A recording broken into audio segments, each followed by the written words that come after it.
नमस्कार, आप देख रहे हैं साधना न्यूज मध्य प्रदेश और मैं हूं आपके साथ मेघा जैन। मध्य प्रदेश में चुनाव नजदीक है, ऐसे में तमाम तरह की पार्टियों में गहमागहमी नजर आ रही है। तो वहीं पर कांग्रेस और बीजेपी ने अपने कैंडिडेट की घोषणा कर दी है। आज जहां मैं बैठी हूं वो कुक्षी विधानसभा है, जो अपने आप में ही अहम मानी जाती है।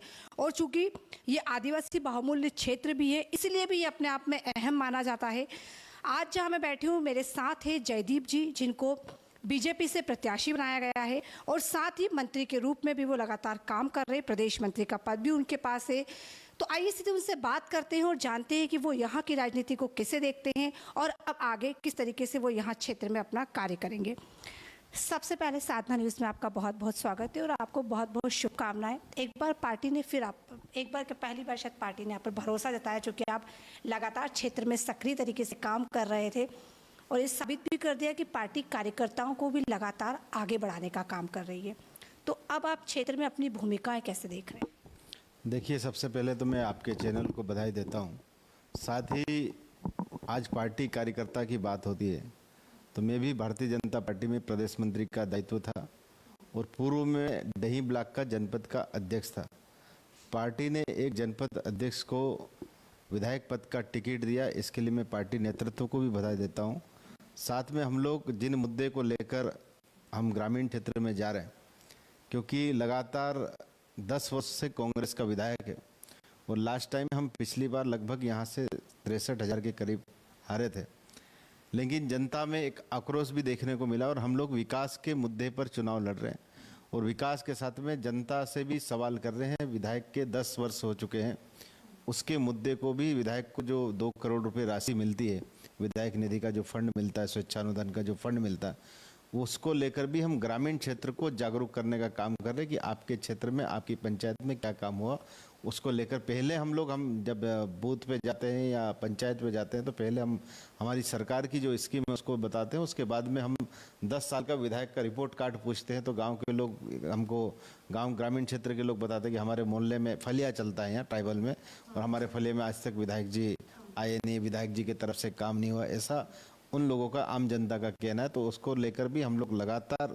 प्रयास कर रहे हैं कि हम जनता को मजबूती के साथ में हम अपनी बात रख सकें और अपनी बात के साथ में हमारे सरकार की जो शिवराज सिंह सरकार की महत्वपूर्ण जो योजना है उसको नीचे तक ले जाने का काम हम लोग कर रहे हैं। जयदीप जी, चूंकि एक ट्राइबल एरिया है, आदिवासियों का एरिया है, तो यहाँ पर तमाम तरह की पार्टियां आदिवासियों को साधने का काम कर रही है। उसमें तो अब जयस भी है, जयस कह रही है कि आदिवासी ग्रुप हमारा है और जयस भी चूंकि मैदान में उतर चुकी है, आम आदमी पार्टी भी, तो बहुत लंबा कंपटीशन है और चूंकि ये जो क्षेत्र रहा है वो कांग्रेस का गढ़ भी माना जाता है। कैसे तोड़ेंगे आप इसको? देखिए, ये सब चीज़ कैसे तोड़ना, ये केवल सिर्फ एक ही सूत्र है उसका कि राम राम बोलना। हम जैसे ग्रामीण क्षेत्र में जाते हैं, किसी को राम राम 2 हाथ जोड़ के प्रणाम किया तो वो कहीं ना कहीं अपने से प्रभावित होता है। आज क्षेत्र में पहले कई नेता रहे होंगे, लेकिन कहीं ना कहीं वो अपने आप में सुपर लिस्ट लेता रहते थे। आज ग्रामीण क्षेत्र को ये आवश्यकता है, ग्रामीण क्षेत्र वो नेता को पसंद करती जो उनके सुख दुख में रात में भी खड़े रहने वाली लोगों को, नेता को पसंद करती है जनता। उसको लेकर हम लगातार ग्रामीण क्षेत्रों से सीधे संपर्क में हैं और संपर्क के साथ में ग्रामीण क्षेत्र वाले रात में हमको 2 बजे भी फ़ोन करते हैं, 4 बजे भी फ़ोन करते हैं, तो हम लोग ग्रामीण क्षेत्र के लोगों के साथ में तुरंत सेवा में कार्य में पहुंचते हैं। तो इसलिए ग्रामीण क्षेत्रों का भी, जनता का भी हमको आशीर्वाद है। आज जयस की बात करें या आम आदमी पार्टी की बात करें तो वही अपने आप में सब लोग चुनाव लड़ने का प्रयास कर रहे हैं, लेकिन अब जो भी है वो नीचे स्तर तक आदिवासी समाज को जोड़ने की बात आती है। तो मैं तो ये कह रहा हूँ, मैं कई ग्रामीण क्षेत्र में पंचायत के दौरे कर रहा हूँ, बूथ के दौरे कर रहा हूँ, तो मैं तो कांग्रेस के जो बुजुर्ग लोग रहते हैं उनसे मैं एक सवाल करता हूँ कि भैया आपका बैंक में अकाउंट कब से खुला है? 70 साल से कांग्रेस ने राज किया है, लेकिन आपका अगर बैंक में अकाउंट खोलने का अगर काम किसी ने किया है तो प्रधानमंत्री नरेंद्र मोदी जी की सरकार, मुख्यमंत्री शिवराज सिंह चौहान जी के नेतृत्व में ही आपका बैंक का अकाउंट खुला है। तो ग्रामीण क्षेत्र के जनता को भी विश्वास है कि हमारा बैंक, ये बात तो सही है कि बैंक का अकाउंट अगर खोलने का काम किया है हमारे ग्रामीण क्षेत्र में, तो केवल पहले ट्राइबल के लोग, हमारे समाज के लोग, आदिवासी समाज के लोग बैंक में नहीं जा पाते थे, लेकिन आज बैंक में खाता खोला, बैंक में ये करा है, तो वो सब प्रकार का लोगों को देखने को मिला है और हमको नीचे स्तर तक ले जाने का काम करते हैं। हाँ, चूंकि आप मुखर होके बोलते भी हैं और आप सक्रिय भी रहते हैं, अलीराजपुर में प्रभारी भी रहे, तो जब हनी सिंह बघेल की बात आती है तो आप कहते हैं कि उन्होंने क्या काम किया, आप कई गंभीर आरोप उन पर लगाते हैं। देखिए, मैं गंभीर आरोप, विधायक जी कई ग्रामीण क्षेत्र में जा रहे हैं और विधायक जी कह रहे हैं कि मैंने ये कराया, वो कराया, ये कराया। लेकिन अब क्या है कि गांव के लोग भी जागरूक हो चुके हैं। मैं आपको एक बताना चाहता हूं कि पहले ग्रामीण क्षेत्र में कई विषय को लेकर कई ग्रामीण क्षेत्र में पढ़े लिखे लोग नहीं होते थे, तो गांव के लोगों को चिट्ठी पढ़ाने जाना पड़ता था, तो गांव के लोग ढूंढते थे कि यार कौन टीचर पढ़ा लिखा है, कौन नहीं पढ़ा लिखा। लेकिन आज गांव के लोग समझदार हो चुके। गांव के लोग समझदार के साथ में आज मैं आपको बताना चाहता हूं, विधायक जी के आसपास के गांव में आप खुद सर्वे कर लेना, विधायक जी के आसपास के गांव में आज भी फलियों में जाने की सड़क नहीं है। विधायक जी 15 महीने मंत्री भी रहे, विधायक जी 10 साल तक विधायक भी रहे और आज भी उनकी पंचायत के आसपास के फलियों में मोहल्ले में जाने की आज भी सड़क नहीं है। जैसे मैं उदाहरण के लिए भीमपुरा का भुरघाटीपुरा की सड़क की बात करूं तो वास्तविक रूप से वहां के लोगों की आवश्यकता है और वो सड़क भी नहीं बनी। और विधायक जी कहते हैं कि आप लोग परिवार जैसे गांव है परिवार, तो आज मैं उसी गांव से आ रहा हूं। गांव के लोगों ने कहा कि हमारी सड़क नहीं बनाई और क्या 10 साल से क्या विकास होगा। तो आज जनता पूछिए, आज विधायक जी के गांव में हम लोग जब माननीय मुख्यमंत्री जी की विकास यात्रा को लेकर गए थे, विधायक जी के भाई हमारे पास आए थे कि हमारे पंचायत भवन नहीं है और भारतीय जनता पार्टी की सरकार, शिवराज सिंह चौहान की सरकार ने अभी 20-25 दिन पहले ही, उसका मैं आपको स्वीकृति पत्र भी दे दूंगा, अभी 25 दिन पहले ही उनके विधायक जी के जहां गांव निवास में, वहां भारतीय जनता पार्टी की सरकार, शिवराज सिंह चौहान की सरकार ने, अभी पंचायत भवन नहीं था, उनके भाई ने आवेदन दिया था और उसको पंचायत भवन देने का काम भी भारतीय जनता पार्टी की सरकार ने किया। आज उनके गांव में प्रधानमंत्री आवास की मैं बात करूं तो 200 के लगभग प्रधानमंत्री आवास हमने बनाए। आज उनकी मैं बात करूं तो उनके गांव की तो 400 लाडली बहनों को वहां पर उस गांव को फायदा देने का काम भी भारतीय जनता पार्टी की सरकार ने किया और पूरे विधानसभा में लगभग 60,000 बहनों को हम लोग कुक्षी विधानसभा में लाडली बहना का फायदा दे रहे हैं। तो कहीं ना कहीं महिला भी उत्सुकता से काम कर रही है और महिला के आशीर्वाद से ही हम लोग इस बार, क्योंकि महिला को जिस महिला को मिल रहा है वो विश्वास करती है और लगभग अभी 5,500 के करीब दे चुके हैं और महिला को विश्वास भी है। आज कहीं ना कहीं शिवराज जी के प्रति जो महिलाओं का विश्वास है तो उसमें महत्वपूर्ण कारगर जो है लाडली बहना योजना। जयदीप जी, निसंदेह जब आपको पार्टी ने टिकट दिया तो कार्यकर्ताओं में एक अलग उत्साह था, कई जगह आपका स्वागत हुआ, लेकिन भारतीय जनता पार्टी के कई कार्यकर्ताओं ने आपका विरोध भी किया। वो कह रहे थे कि स्थानीय नेता चाहिए, क्या जवाब देंगे? देखिए, टिकट मांगने का सबको हक है और मैं आपको बताना चाहता हूँ, टिकट मैंने भी नहीं मांगा था। ये भारतीय जनता पार्टी का संगठन है जो कार्यकर्ता को टिकट मिलता। अब रही बात, मैं भी 8 साल से जनपद का अध्यक्ष हूँ, मैं 15 साल 20 साल से यहाँ पे काम कर रहा हूँ, तो कहीं ना कहीं कार्यकर्ताओं की पसंद, कार्यकर्ताओं को, क्योंकि भारतीय जनता पार्टी कार्यकर्ता से नीचे का फीडबैक लेकर टिकट मिलता है और जो टिकट मांग रहे थे वो कहीं ना कहीं हमारे परिवार के सदस्य, मैं भी उनसे मिल गया, मेरे पारिवारिक संबंध है और वो भी मेरे लिए आज रात दिन मेहनत कर रहे हैं। हो सकता मांगने का अधिकार सबको है, लेकिन आज भारतीय जनता पार्टी में ऐसा है कि सब परिवार के सदस्य हो।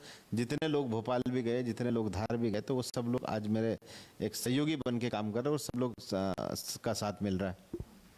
चूँकि ये कृषि वाला देश भी रहा, मतलब प्रदेश रहा है, क्षेत्र रहा है और यहाँ पे कपास की खेती होती है, पर यहाँ पर उद्योगों की बहुत कमी है। जब हम वहाँ से आ रहे थे, लगातार देख रहे थे, तो वही कच्चे मकान, वही पुरानी परंपराएं होना अच्छी बात है, लेकिन क्या ट्राइबल के एरिया के लोगों को भी पक्के मकान, रहने की सुविधाएँ, तमाम तरह की वो मूलभूत सुविधाएँ होनी चाहिए, जो यहाँ पर मुझे नज़र नहीं आई।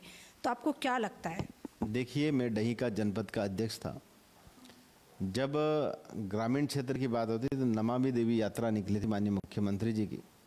जब हमने कलेक्टर से और ऊपर से बात करके कहा था कि आज भी ग्रामीण क्षेत्र में कच्चे मकान आपको दिखे होंगे, लेकिन कहीं ना कहीं हर ग्राम पंचायत में एवरेज की मैं बात करूं तो किसी पंचायत में 500 घर है, किसी पंचायत में 600, किसी पंचायत में 1000, लेकिन एवरेज 200-300 प्रधानमंत्री आवास बनाने का काम भी भारतीय जनता पार्टी की सरकार ने किया और वो लिस्ट है हमारे पास। हम गांव में जहां भी जाते हैं वहाँ लिस्ट लेके किसान सम्मान निधि किसको मिल रही है, क्या प्रधानमंत्री आवास किसको मिला है, और अभी लाडली आवास के नाम से माननीय मुख्यमंत्री जी ने चालू किया है तो उसके फॉर्म भी भरना शुरू है, तो उसका भी हमको बेनिफिट मिलने वाला है। लेकिन जब मैं ग्रामीण क्षेत्र में जैसे भाषण देता हूँ और ग्रामीण क्षेत्र के लोगों को ये बताता हूँ कि पहले दिल्ली से पैसा आता था, दिल्ली से भोपाल पैसा आता था, भोपाल से जिला पंचायत धार पैसा आता था, जिला पंचायत से जनपद फंड पंचायत में पैसा आता था और जनपद पंचायत से पंचायत में पैसा आता था।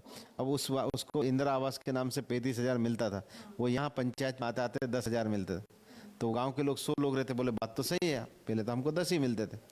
तो आज अगर मोदी जी उनको डायरेक्ट देने का काम कर रहे हैं, आज भारतीय जनता पार्टी की सरकार उनको डायरेक्ट हितग्राही को फायदा देना है, तो उसका हमको लाभ मिलेगा। और कहीं ना कहीं आज मैं ये कह सकता हूँ, एवरेज मेरे जनपद क्षेत्र में एक धर्मराई पंचायत है जहाँ पर नर्मदा जी का स्थान पास में लगा हुआ है, वहाँ पर एक ही पंचायत में हम लोगों ने 800 प्रधानमंत्री आवास बनाए। तो कहीं ना कहीं एक पंचायत में 800 प्रधानमंत्री आवास मतलब गांव का एक अलग परिवर्तन हुआ। तो ऐसे कई परिवार है। लेकिन आपने बताया कि जैसे रोड पे तो 2011 की सूची के अनुसार प्रधानमंत्री ने ये आवास दिए हैं। साथ में अभी जो मुख्यमंत्री लाडली बहना आवास वाला चल रहा, तो उसमें भी मेरे को जहाँ तक विश्वास है कि सभी लोगों के जिनके मकान कच्चे उनको सबको पक्के मकान बन जाएंगे। चूंकि आप एक युवा हैं और युवाओं को शायद युवा होने के नाते आपसे अपेक्षाएं कई ज़्यादा होगी, तो क्या आप ये आश्वस्त करते हैं यहाँ के युवाओं को कि वो बेरोजगार नहीं रहेगा, उसको अच्छी शिक्षा मिलेगी, उसको वो सारी सुविधाएं मिलेगी? क्योंकि युवा तो आज भी बेरोजगार है। प्रदेश में आपकी सरकार है, केंद्र में आपकी सरकार है, पर युवा आज भी मरने को मजबूर है। देखिए, युवाओं से मैं कई क्षेत्र में जा रहा हूँ, मैं युवाओं से अपील करता हूँ कि कितनी भी मेहनत से तैयारी करो। पहले मैं एवरेज एक बताना चाहता हूँ, एक पंचायत की बात करता हूँ, तो किसी पंचायत में 2 या 3 लोग नौकरी में थे। आज एवरेज एक पंचायत की मैं बात करूँ तो 25 लोग नौकरी में।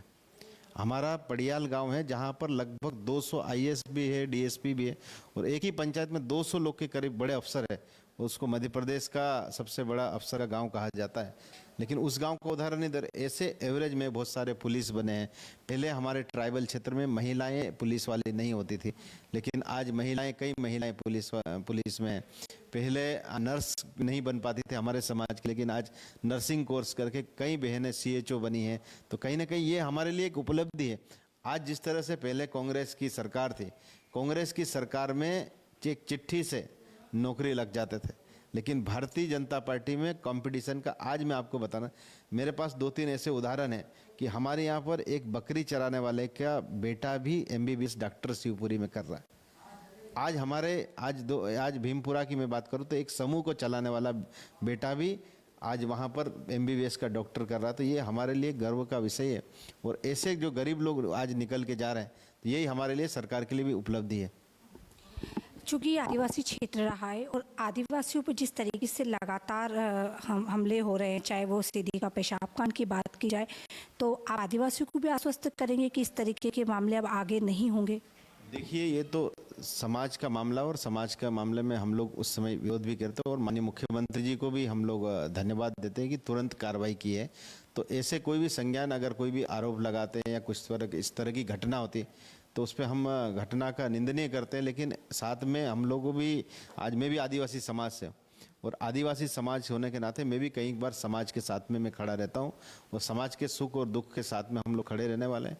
और मैं आपके माध्यम से यही कहना चाहता हूँ कि अभी हमारे क्षेत्र में भी टीवी के माध्यम, आप लोगों के माध्यम से मैं बताना चाहता हूँ कि हमारे क्षेत्र में विधायक जी के पास कोई मुद्दे नहीं है।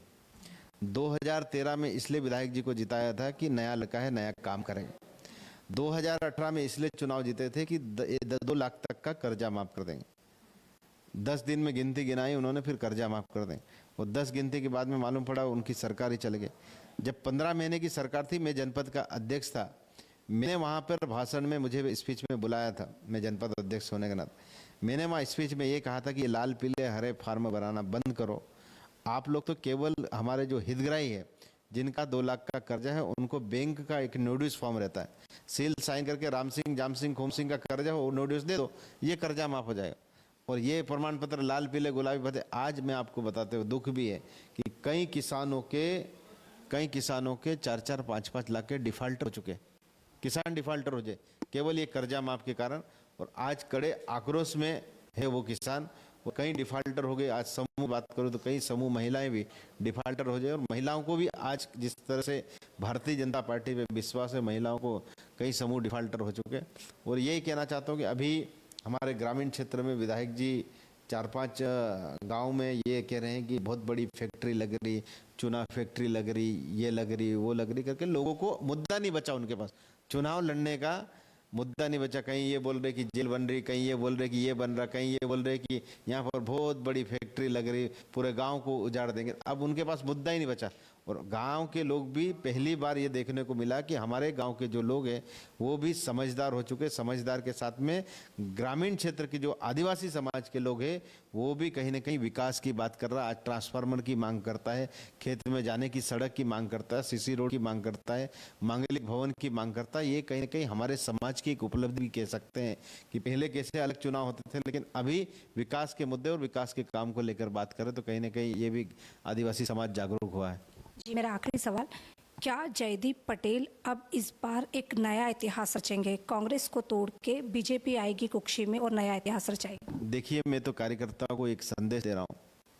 संदेश ये है कार्यकर्ताओं की, हर कार्यकर्ता जो बूथ पे काम करेगा, पंचायत पे काम करेगा, मंडल में काम करेगा, वो ही कार्यकर्ता विधायक का चुनाव लड़ेगा। ये मैंने कार्यकर्ताओं से निवेदन किया है और कार्यकर्ता मेहनत भी कर रहा है। और मैंने आपके माध्यम से, मैं आज आपके चैनल के माध्यम से बताना चाहता हूँ, मैंने एक बड़ी घोषणा की है। इंदौर में मैं 700 के करीब युवाओं से मिलकर आया हूँ और युवाओं के ये घोषणा की कि विधायक को जो सैलरी मिलती है, 1 लाख के करीब जो आसपास सैलरी मिलती, वो सैलरी भी मैंने उनके विधायकों को, मैंने जब वहाँ के जो बच्चों से छात्र संवाद किया था, उस छात्र संवाद में ये कहा कि मेरी सैलरी भी उस बच्चे को जिनके माता पिता नहीं हो, जो गरीब परिवार से बेटा बेटी आते हैं, उस बेटा बेटी को मेरी जो सैलरी मिलेगी, मैं सारे पैसे और जनता को हिसाब दूंगा। ऐसा नहीं कि मैंने भाषण में बोल दिया और मैंने ये कर दिया वो कर दिया। मैंने ये कहा है कि मैं आप लोगों को हिसाब दूंगा कौन से बेटे को पढ़ा रहा हूँ, कौन सी बेटी को पढ़ा रहा हूँ और कौन से गरीब व्यक्ति को पढ़ा रहा हूँ। उसका जनता को हर साल हिसाब दूंगा कि ये इतने साल में इतनी मेरी सैलरी मिली और उस जनता को मैं हिसाब देने के लिए मैंने जनता से भी, युवाओं से भी अपील करूँ। उसमें कोई राजनीतिक स्टैंड नहीं है। हम तो ये चाहते हैं कि अभी जैसे अब गाँव के लोग समझदार हो चुके, हमारे विधायक जी फॉर्च्यूनर गाड़ी में घूमते हैं, इंदौर से आते हैं और फॉर्च्यूनर गाड़ी अभी गांव के लोगों के दिखाने के लिए टूटी हुई जीप लेके आ गए, तो अब लोग समझदार हो गए। आप मुझे 4 साल तक फॉर्च्यूनर में देखेंगे और मैं अभी 1 साल में दूसरी छोटी गाड़ी लेके जाऊंगा तो मुझे भी समझेंगे ना लोग।